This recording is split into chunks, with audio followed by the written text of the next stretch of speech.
இன்றைய தியானம் பொய்மான்.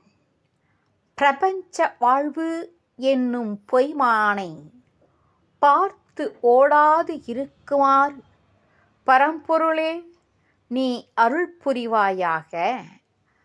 தவத்துக்காக காட்டுக்குச் சென்றிருந்த ஸ்ரீராமனும் சீதையும் சிறிது நேரம் பொய்மானுக்கு ஆசைப்பட்டார்கள். அந்த ஆசைக்கு இடம் கொடுத்ததால் அவர்கள் பெரும் துயரத்துக்கு ஆளானார்கள்.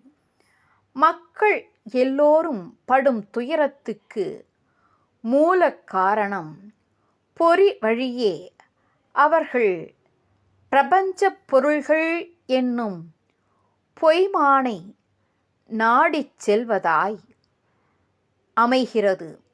அவை புறக்கணிக்கும் அளவு துன்பம் தவிர்க்கப்படும்.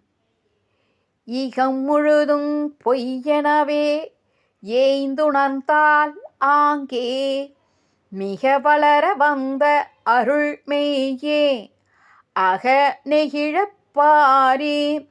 ஒரு சொற்படியே அனுபவத்தை சேரீர் அதுவே திறம்.